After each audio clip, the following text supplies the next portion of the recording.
internet of value at Ripple, we're thinking much bigger than just cross-border payments. It's kind of like Amazon with rare books in the early days, just this market happens to be a $10 trillion market. We are at a historic turning point. Said in the past that you are doing for money what email did for communication. Moving the whole revolution forward. Take on it. There's trillions of dollars parked around the world. XRP. Is there a possibility that Ripple could take over Swift one day? Well, previously on 24 Hours Crypto. It's a long-term play. We measure our success not on the price of XRP, but on how much value we're delivering to these financial institutions. That's largely a function of, are they using our technology to move money around the world? And that curve is going up into the right really nicely. So that's what really gives us a lot of energy. Ladies and gentlemen, to another episode of 24 Hours in Crypto. Let's get right into today's video. This is going to get crazy. First of all, I would like to announce that I'm working on a 2025 version of the valuation framework for crypto assets. Yes, this is the one that we adapted from the framework from Robert Michnick and Susan Adley back from 2018 with updated 2025 data. And we got a quote here. $100 XRP logically and mathematically has to happen.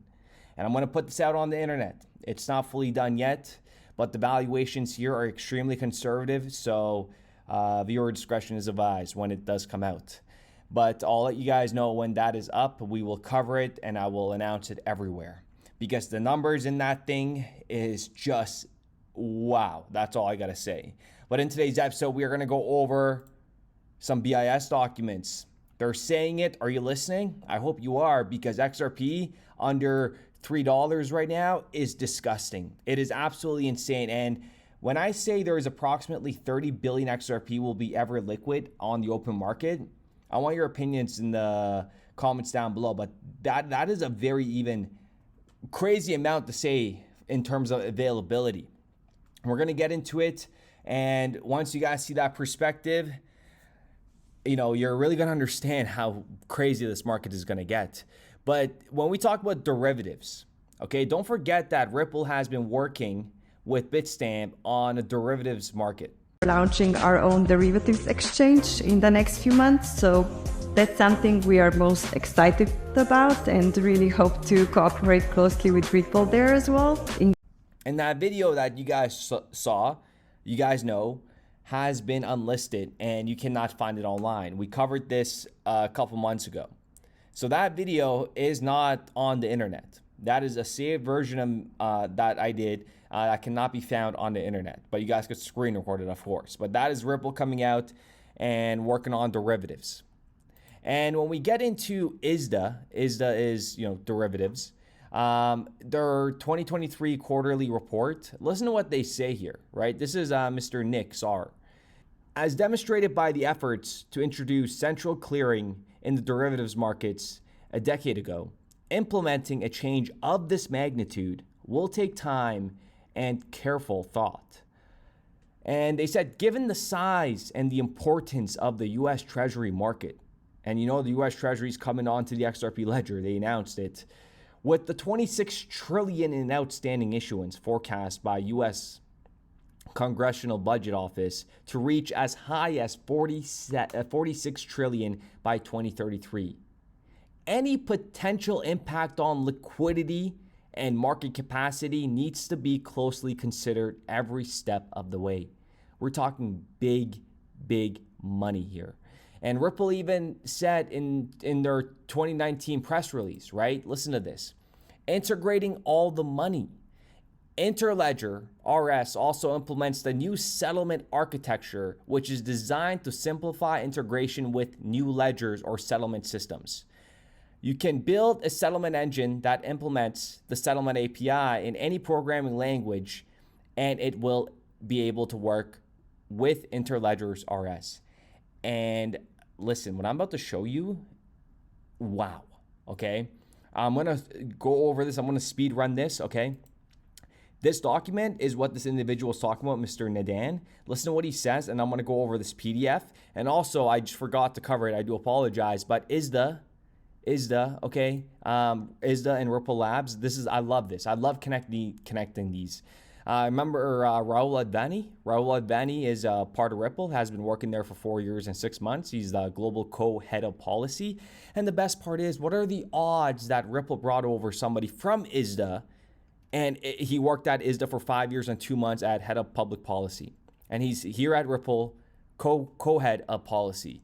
Ladies and gentlemen, I worked myself in a regulated industry, and LinkedIn means a lot to me, because I remember every time when somebody would come into our department, I would always do their little LinkedIn research, and I would say, wow, you worked here, that's awesome. That makes sense why you're here. I used to be that guy because I got into the banking sector very early, and I used to ask a lot of questions, a lot. I used to be very nosy. And LinkedIn, I used to scatter through all my colleagues through LinkedIn just to see what their past experiences were. So when somebody like Rahul Advani comes from ISDA and comes on to Ripple, and everything that we know and we have done research on, everything in terms of how, Ripple's roster, how they're getting all these industry players on, in-house. And because remember, we're all educating each other at the same time here, at the same pace. But enough of me talking. Listen to this.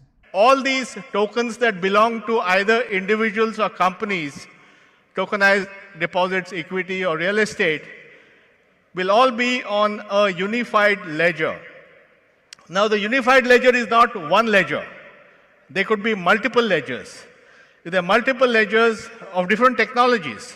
So it's not saying use only Ethereum or this or that. It can be any underlying ledger.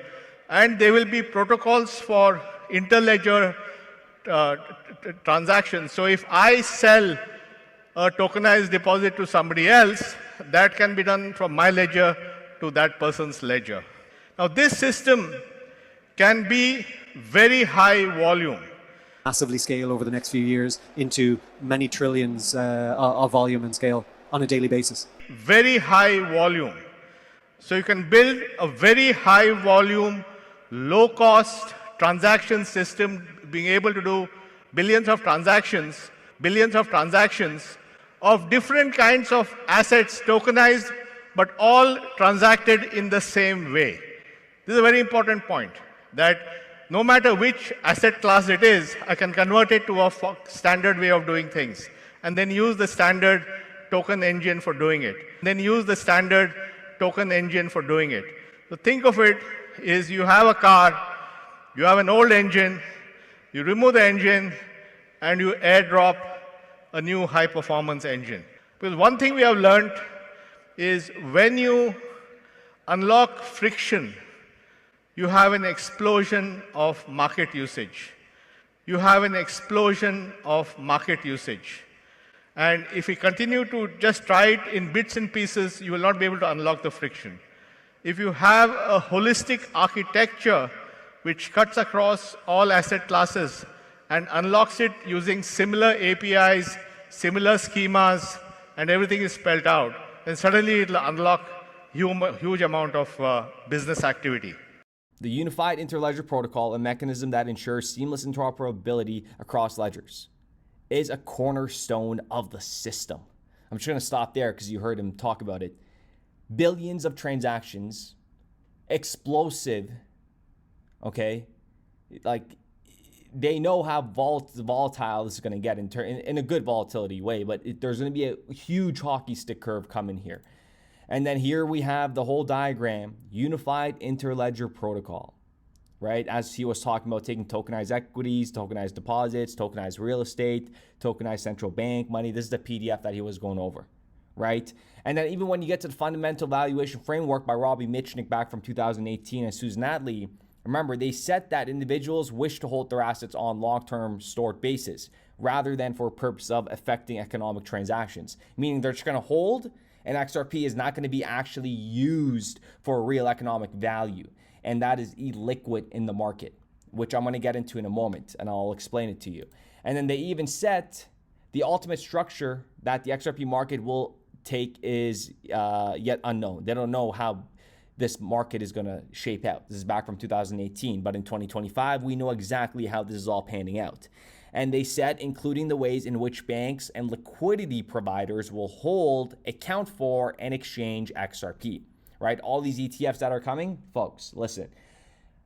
When we say, let's say XRP is trading at $20, right? And there's 100 billion XRP in circulation. On paper, that market cap is $2 trillion. That's massive. That's bigger than Apple. It'll never happen, right? But stop right there. Because the truth is, not all of that supply is liquid. You've got Ripple's escrow, which, you guys seen the tweet that I made a couple of days ago, right? And you got the founders' allocations that are hitting exchanges, institutional reserves, and retail holders who never sell. So when you strip that down to what's actually moving, you're left with maybe 30% of the supply available to the open market. That's 30 billion XRP truly liquid. Okay, so when you run the math, again, think about it this way. So let's say there's 30 billion XRP liquid, and let's say the value's at $20. We're talking about $600 billion. That's the real float of value, not 2 trillion. Suddenly that number looks a lot more believable, right? So 600 billion is right in line with where the biggest tech stocks trade today. And when you look at that and you compare that to XRP's liquidity, this is where things get crazy. Imagine just 40 institutions. They step in and they want to hold 10 billion worth of XRP on their balance sheets, reserves, ETFs. That's 400 billion in demand immediately against a liquid float of 600 billion.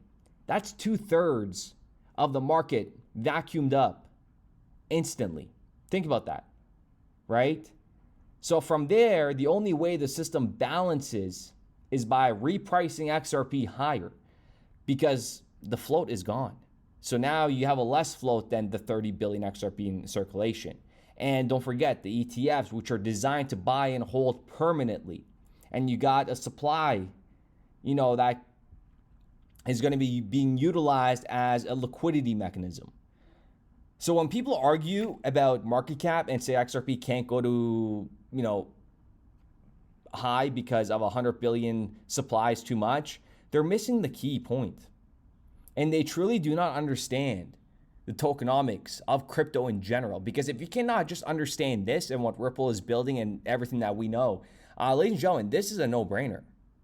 And then people get upset at me when I say, I don't understand how many morons are out there that don't understand what's about to happen. Listen, I may sound like a moron right now. And remember, I sounded like a moron years ago to many people when XRP was at 10, 20, 30, 40, 50 cents, right? And I'm still a moron because it's still too good to be true for it to go from $3 to $100. But the thing is, mathematically and logically, that has to happen.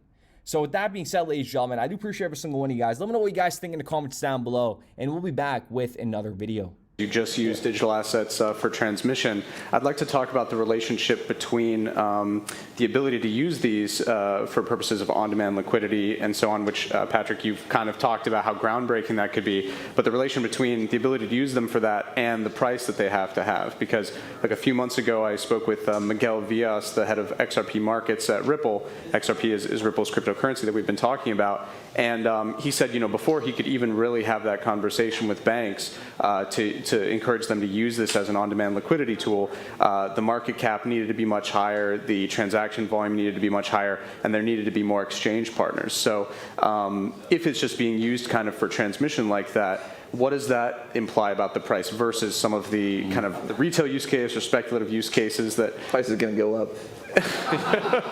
No, look, and how far away the honest answer is I don't know Bitcoin and Ethereum. Again, I don't know what the driver of value is there. I think, in fact, when you look at Bitcoin, the initial adoption of Bitcoin is all about retail, and that didn't pan out. And suddenly you have millions of people who hold it. They're just going to hold it. So what's become the use case for Bitcoin is just a store of value, and I think that will persist. And somehow they landed on that, and that's maybe going to persist into the future. But XRP, it's really about this very fundamental driver of demand.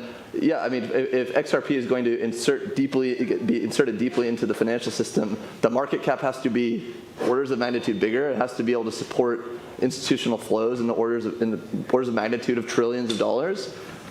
You know, today it's a lot smaller. I think it's right around $30 billion. But you know, when you look at the market cap, I thought, or are you talking about the transaction volume? The market cap of so there's 100 billion XRP, and the market cap it's trading around 30 cents, so it's about $30 billion. Okay. So yeah, I mean, I think that the current users and sort of the crawl, walk, run of growing the capital market, if you will, around XRP is going to be about fundamental demand, and that comes from companies like Veeam, and as more companies like Veeam start to use XRP and use digital currencies in their funding flows, they're going to be putting a massive amount of pressure on banks and larger financial institutions to start using this as well, or they're going to be toast. As a company like Veeam, who doesn't have to operate with any treasury overhead and all the cost complications that are currently a core part of running a global payments business.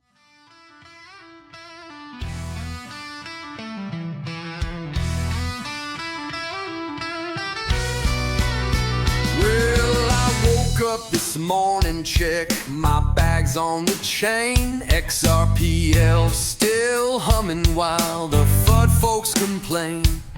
Ripple fighting Goliath, yeah, the SSA's game. But Johnny D and Hogan, they're bringing the flame. So we salute to the rebels in suits, to the coders and hodlers wearing dusty old boots. Raise a toast to the ledger and the lawyers who bite, while taco stand dumps through the middle of the night. Damn, Jed, can you chill? Brad G's on the mic saying clarity now, while Shorts codes the stars with the hologram cow wash. The haters keep chirping, but the people ain't blind. This ain't some mean dream, it's the internet's spine. Regulators stalling, but the clock's ticking fast. Ripple drops the case like a baseline blast. Communities united from Twitter to the street. We meme through the madness and never admit defeat. Yeah, we salute to the devs and the geeks, to the ledger that clears in seconds, not weeks. To D, to Hogan, to legal delight, and the salty old taco that just loves to spite. Hey Jed, you done yet? Or you got another dump scheduled for lunch? So here's to the warriors, the freaks, and the fans, waving salute tokens like battle flags in hand. It ain't just about coins, it's a movement, a pact. We defend what we build, and we're taking it back. Come on, salute to the ones in the fight,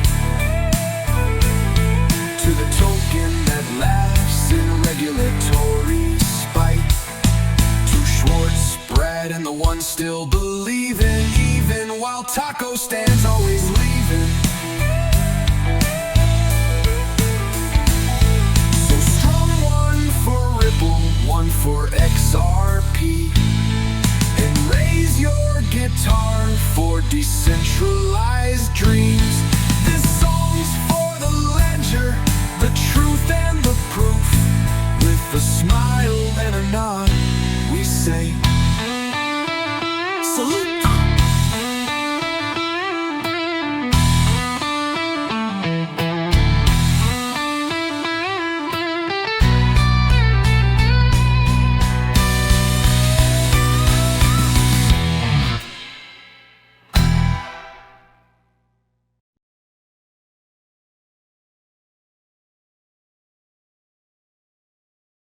I think what we're building has, it's solving a real problem. And I think all of the tokens, my advice to anybody would be, understand the utility. If there's real utility and there's real value being delivered to a real customer, there will be value in the token.